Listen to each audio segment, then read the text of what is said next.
Hey guys, before we get into the video, I just wanted to just get that crap off the lens. Hey guys, before we get into the video, I just wanted to say that, you know, love it or hate it, the R34 Skyline is going on to air ride. I'm quite excited for it because I think it's going to be a new thing that I haven't tried yet and be a really good way of having a car that's great for daily use and also for track use as well. This story actually started about 6 months ago at SEMA when I bought the Airlift kit. In fact, before that, about a year ago, I bought the airbags. So, you know, I always had a plan for that for this car, just it's taken a little while to develop. But obviously, if anything on this video helps you out, please do remember to hit the like button, subscribe, and carry on watching, because we're going to be doing the wiring install on this video, and then we'll be doing the install of the tanks and things, and the airbag installs as separate videos as well. So let's flip back now to the footage that I recorded about 6 months ago to start off this vid. Hi everyone, what better place to start this video than Sin City, Nevada, Las Vegas. As you can see out my window here. Because some people will consider what we're going to do a sin. And that is for air ride to a 34 Skyline. So, how did this come about? A chap called Tough Luck on Instagram builds custom air ride sets for coilovers, and I saw his car, really liked it. He's got a 32 Skyline, or did, and thought I quite like the idea of that.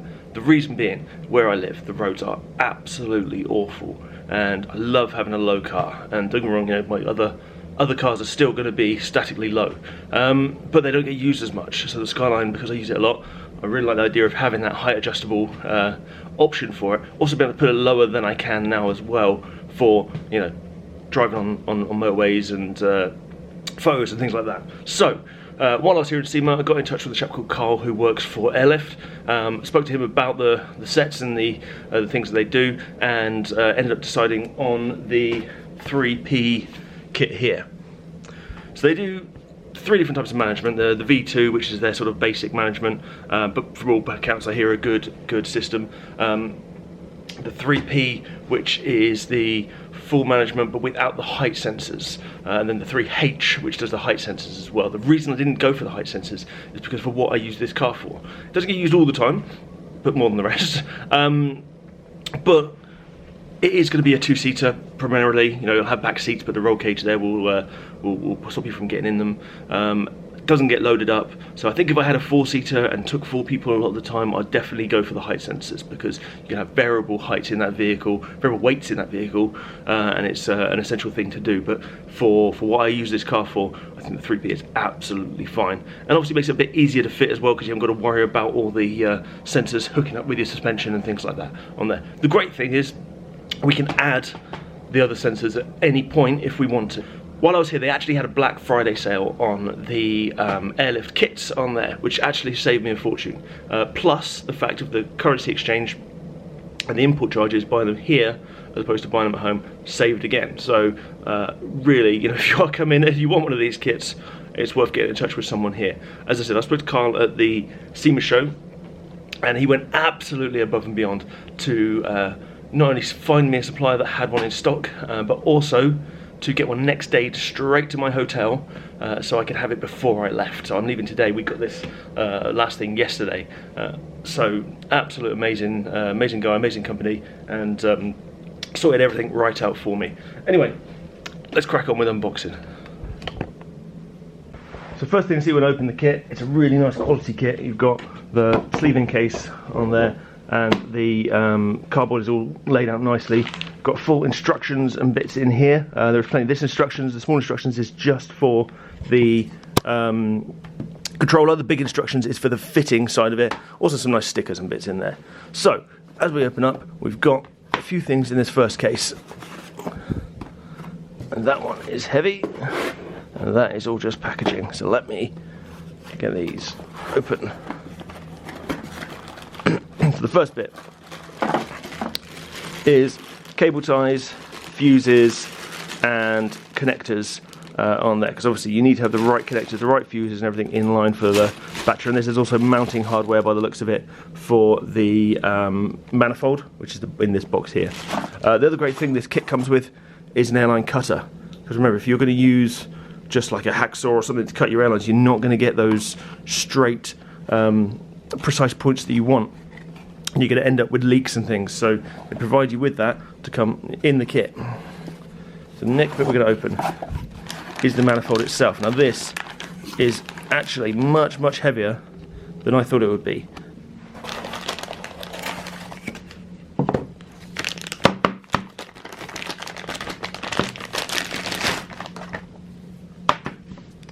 So what we've got here is the manifold kit. This is a real weighty item actually. It's really good quality feel to it. On there, we've got the different ports here for inlet and outlet, and probably some inlet as well. On there, the wiring loom. So it's one complete wiring loom that comes, and we'll see in that in a minute.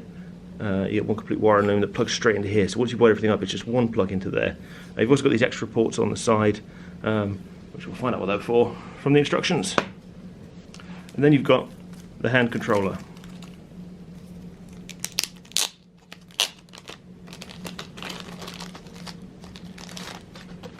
So another good thing about this kit is you can use it in a few different ways. So you've got the hand controller if you want to use that on there, which has got all the button settings, and we'll obviously show through that once the kit is installed, which plugs in just via a mini USB, which all the cables come with it in the box.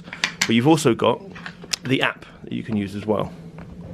So the other reason for me doing the unboxing here is because we have to pack for our flight in a minute, and there's no way that all these big boxes, see this one here, this one here, this one here, are going to fit in our luggage.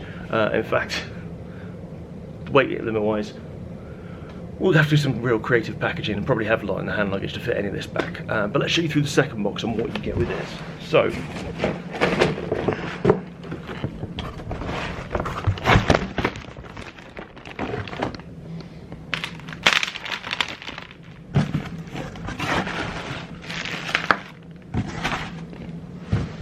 we've got a few different things in here.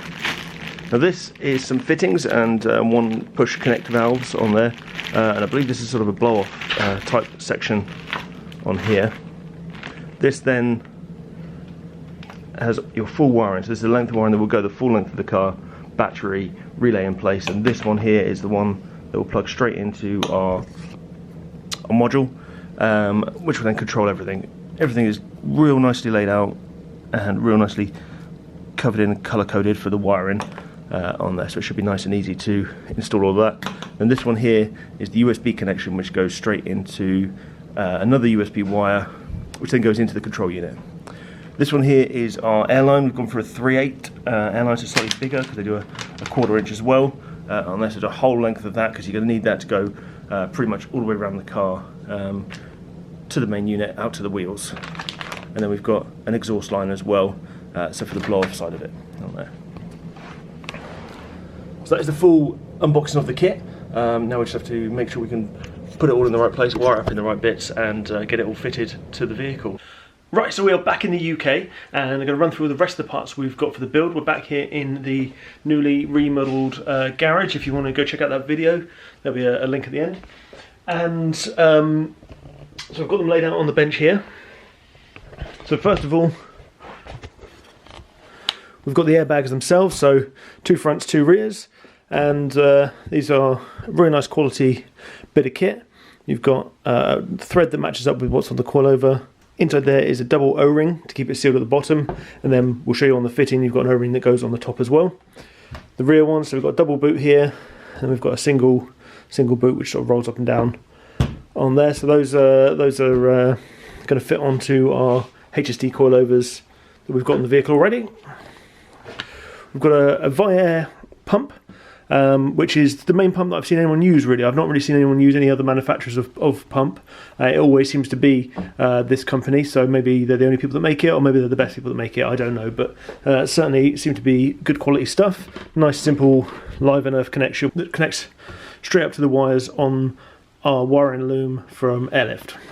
And then we've got the Airlift pancake tank, which is a nice one to sit in the Skyline. It sits in the boot well, just to do some modifications in the boot well itself.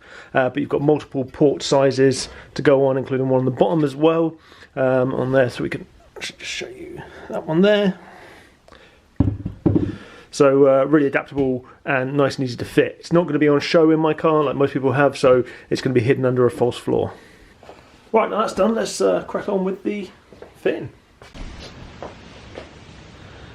So the first thing to do really is to map it all out where everything's going to sit, so you know where your wiring is going to want to go. So here is just a rough guide on where everything's going to sit in this boot.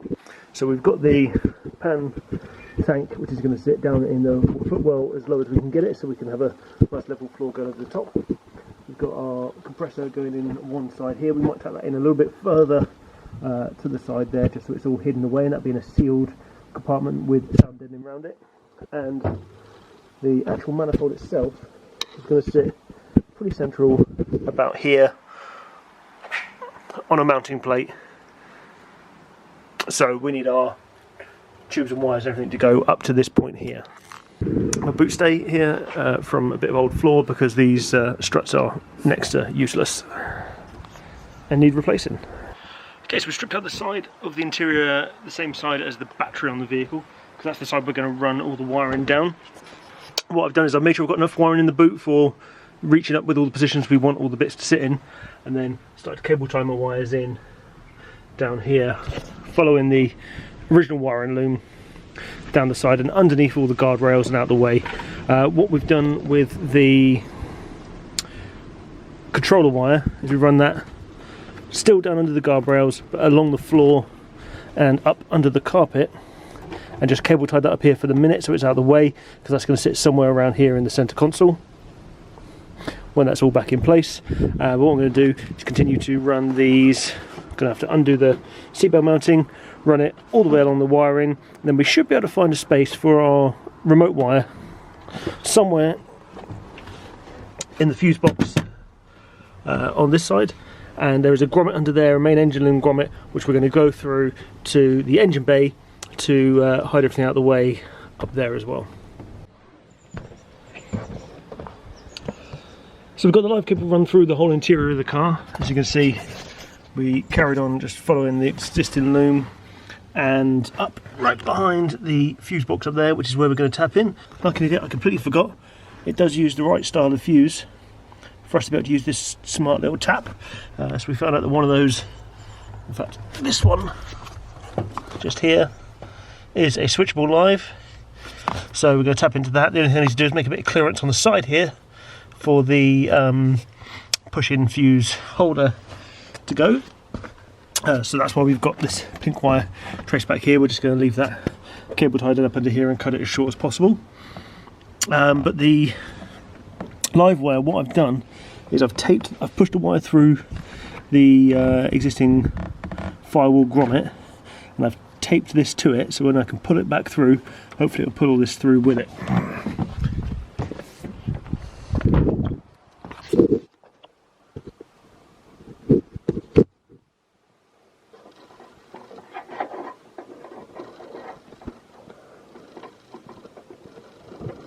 There we go, that's the end we want to come through, so we'll pull that all through, make sure it's nice and out of the way up there, and then what we'll do is we'll route it actually through the grommet itself.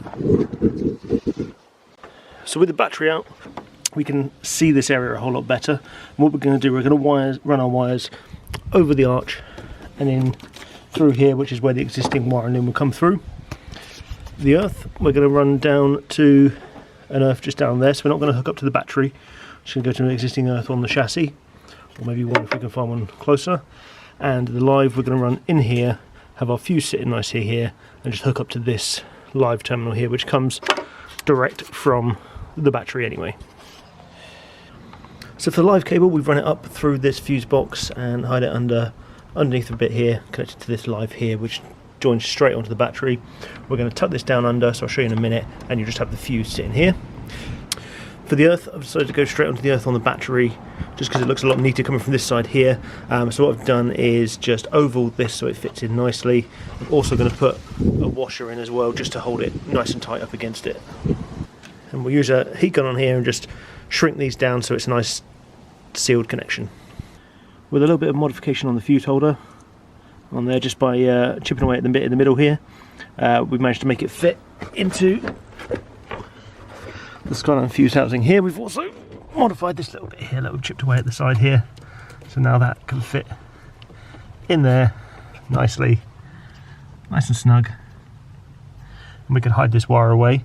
And then after that, we're ready to hook up the battery and give it a try. So we just popped the battery back in and got the power wired up. We've put in the remote wire signal in there, and I've plugged in the controller. I've also plugged in the manifold at the back.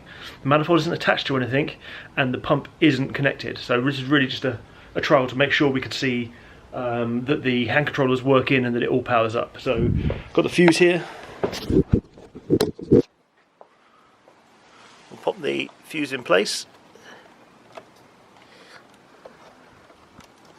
There we go, that's in there.